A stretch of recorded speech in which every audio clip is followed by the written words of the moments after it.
22 de março, Dia Mundial da Água, e nós estamos aqui para falar um pouquinho sobre a nossa opinião, a nossa visão sobre essa data tão especial. Para quem não me conhece, eu sou a Ana Luísa Fávaro, esse é o meu sócio João Rosa, nós somos da AquaExpert. 22 de março é marcado pelas más notícias. Nós só escutamos más notícias no rádio, na televisão, no jornal, em toda a mídia. E nós acreditamos que as más notícias não movem o mundo. O que nós queremos mostrar aqui é um otimismo.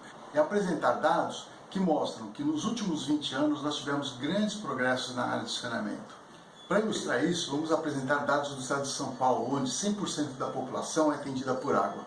A rede de esgoto nos últimos 20 anos passou de 71% de atendimento para 88%, enquanto que o tratamento de esgoto deu um salto nesse mesmo período de 35% para 84%.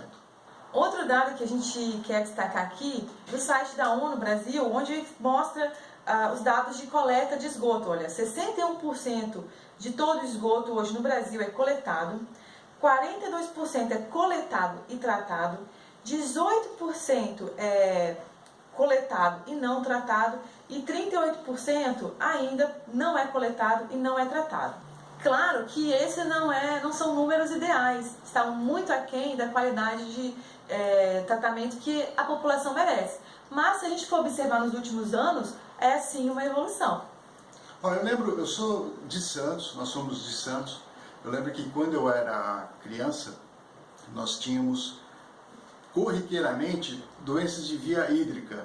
E para nós eram coisas normais. E o que nós vivemos hoje é que, por exemplo, doenças de origem hídrica que eram comuns naquela época, há 40, 50 anos atrás, hoje ninguém conhece. Quer dizer, isso já demonstra uma grande evolução. Com certeza. No Brasil, atualmente são consumidos aproximadamente 1.100 metros cúbicos por segundo de água potável. Desse total, 9,5% são para as indústrias, 9% para as residências, 1% para a mineração, 0,3% para a termoelétrica e o restante é para a agroindústria. O que é divulgado por aí? Que o grande vilão é sempre a indústria ou as residências. Esses são os grandes vilões a população está gastando muita água, está poluindo muito, as indústrias poluem muito e ninguém fala que o grande vilão, na realidade, é a agroindústria. Ela que polui, ela que extrai água sem critério, ela que usa fertilizante e a gente só escuta o seguinte bordão: agro é pop. Agro é tudo. Agro é tudo. Quer dizer, alguma coisa está errada. Nós temos que pensar que no âmbito geral, ela é a grande contribuidora. Outra coisa que a gente também quer deixar de mensagem, que no nosso ponto de vista é uma melhora significativa, é com relação à qualidade do monitoramento ambiental. Antigamente, praticamente, a gente só monitorava o quê? Nas águas do rio? Praticamente DBO, DQO, pH, exatamente. Hoje em dia é uma gama enorme de substâncias que são monitoradas, além de toxicidade, quantificação e classificação dos outros organismos que vivem na água, por exemplo, fitoplâncton, zooplâncton, zoobentos. São monitoramentos que são extremamente importantes para entender o impacto de toda não só da indústria, né, mas de todas as contribuições nas águas dos rios. Então isso para mim é um avanço muito significativo em relação, por exemplo, a 20 anos atrás. Ana, há 20 anos atrás, quem que podia ter um oxímetro? Nossa, era uma coisa... Quem podia ter um pHmetro? Um espectrofotômetro? Isso é super barato hoje em dia. Hoje a gente consegue ter tudo isso.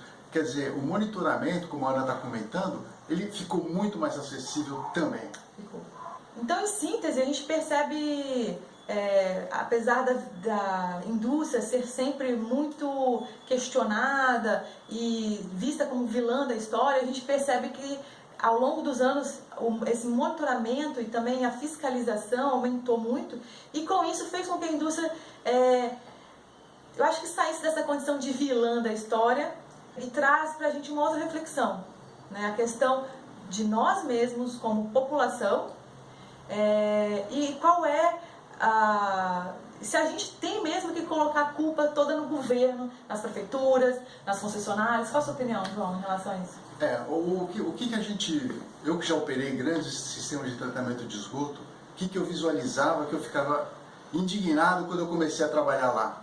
A quantidade de cotonete, a quantidade de preservativos, de absorventes, papel, plástico, que chega numa estação de esgoto é impressionante. E esse material, pessoal, não dá para ser tratado. Raramente existem equipamentos que conseguem remover, por exemplo, cotonete. Então você chega lá no tanque de aeração, está lotado de cotonete que tem que ser removido manualmente.